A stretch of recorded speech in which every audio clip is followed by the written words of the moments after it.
Hello friends, இன்றைக்கி நம்ம review டைமில் பார்க்க போகிற படம் good bad ugly. Ajith fans ரொம்ப நாளாகவே அஜித்தை இப்படி ஒரு மாசான படத்தில் தான் பார்க்கணுன்னு ஆசைப்பட்டாங்க. அவங்களுக்கு ட்ரீட் கொடுக்குற மாதிரி அமைஞ்சிருக்கு இந்த குட் பேட் அக்லி. இந்த படம் பிடிச்சிருக்கோ பிடிக்கலையோ அஜித் ஃபேன்ஸ் ரொம்ப நாளாக என்ஜாய் பண்ணாங்க. அதுவும் என் பக்கத்தில் உட்காந்துருந்தவெல்லாம் 2 to 3 டைம்ஸ் இந்த படத்தை பார்த்துருப்பார் போல். படம் ஓடிட்டு இருக்கும்போது டயலாகை வரிசையாக சிங்க் பண்ணுறாரு. இந்த படம் மெகா ஹிட் ஆகுமா அப்படின்னு கேட்டால் கண்டிப்பாக ஆகாதுன்னு தான் சொல்லுவேன். ஏன்னா எந்த ஒரு படம் மெகா ஹிட் ஆகுது அப்படின்னா கண்டிப்பாக ஃபேமிலி ஆடியன்ஸ் வந்திருந்தால் தான் முடியும். ஏன்னா ஃபேமிலி ஆடியன்ஸ் தேட்டருக்கு வர வைக்கணுன்றது ரொம்ப முக்கியம் ஒரு படம் மெகா ஹிட் ஆகுறதுக்கு. இப்போ ரீசெண்டாக வந்த டிராகன், அமரன், புஷ்பா 2 இந்த படமெல்லாம் இருக்கட்டும், இந்த படத்துக்கு ஃபேமிலி ஆடியன்ஸ்லாம் நிறைய பேர் வந்தனால தான் இந்த படம் ஒரு மெகா ஹிட் ஆனது. சரி, இப்போ படத்தோட கதைக்கு வருவோம். 18 வருஷத்துக்கு முன்னாடி கல்யாணமான கேங்ஸ்டர் அஜித் அண்ட் த்ரிஷா இவங்களுக்கு ஒரு பையன் பிறக்கிறான். பிறந்த பையன் மேலே அஜித்தோட சுண்டு விரல் கூட படக்கூடாது அப்படின்னு த்ரிஷா சொல்லிடுறாங்க. இதனால் மனசு உடஞ்சி போகிற நம்ம தல அஜித் இனிமேல் இந்த ரவுடிசத்தெல்லாம் விட்டுட்டு கோர்ட்டில் சரண்டர் ஆகிட்டு தன்னோட பையனோட 18வது பிறந்த நாளப்போ தன் பையன் கூட இருப்பேன் அப்படின்னு சத்தியம் பண்ணுறாரு.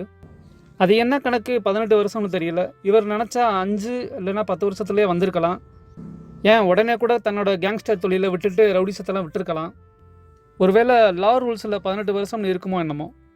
பையனும் பெரிய பையன் ஆகிட்டான், 18 வயசு ஆயிடுச்சு. ஆனால் பையன் என்ன சொல்கிறான்னா 3 மாதம் முன்னாடியே வர சொல்லிடுறான். சரி, பையன் வர சொல்லிட்டான் அப்படின்றதுக்காக 3 மாதத்துக்கு முன்னாடியே அஜித் ரிலீஸ் ஆகி வெளியே வர்றாரு.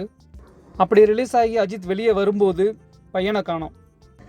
பையனை எங்கடா காணோன்னு பார்த்தா அவன் ஜெயிலுக்குள்ளே போயிட்டான்.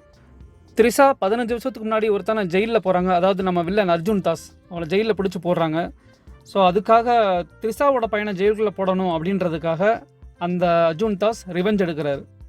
இப்படி அர்ஜுன் தாஸ் ரிவெஞ்ச் எடுத்தது த்ரிஷாவுக்கே தெரியாது. ஆனால் அஜித் கிட்ட என்ன சொல்கிறாங்கன்னா, கோச்சிக்கிட்டு உன்னோட எதிரி தான் எவனோ ஒருத்தன் என் பையனை இப்படி பண்ணிட்டான், ஜெயிலுக்குள்ள அனுப்பிச்சிட்டான் அஜித் கிட்ட கத்துறாங்க. இதுக்கப்புறம் இதையெல்லாம் ஓவர் கம் பண்ணி தன்னோட பையனை வெளியே எப்படி அஜித் கொண்டு வராரு அப்படிங்கிறது தான் மீதி படம் கிளைமாக்ஸும் கூட. ஃபர்ஸ்ட் ஹாஃப் படம் கொஞ்சம் ஸ்லோவாக போகிற மாதிரி தெரிஞ்சாலும் செகண்ட் ஹாஃபில் படம் எங்கேயுமே போர் அடிக்கலைங்க. அஜித்க்கு இப்போ ரீசெண்டாக வர படங்கள் விடாமுயற்சி அண்ட் துணிவு இந்த படத்தை கம்பேர் பண்ணும்போது இந்த படம், அதாவது குட் பேட் அக்லி, எவ்வளவோ பரவாயில்லன்னு தான் சொல்லலாம். குட் பேட் அக்லி படம் முழுவதுமே அஜித்தோட பழைய படம் எல்லாத்தையுமே மிக்ஸ் பண்ணியிருக்காங்க. அது நல்லா பார்க்குறதுக்கு கொஞ்சம் நல்லாவே இருக்குது. இது அஜித்தோட பழைய படம் எல்லாமே ரீகால் பண்ண மாதிரி இருந்துச்சு, நல்லா இருந்தது. மொத்தத்தில் இந்த படம் எப்படி இருக்குது கேட்டிங்கன்னா, சொல்கிற அளவுக்கு கதை ஒன்றும் இல்லைனாலும் போயிட்டு வந்தோம் அப்படின்னா ஒரு ஜாலியான மைண்ட் செட்டோடு தான் வெளியே வருவோம். மற்றும் ஒரு மூவியோட ரிவ்யூ டைமில் சந்திப்போம் நண்பர்களே. தேங்க்யூ.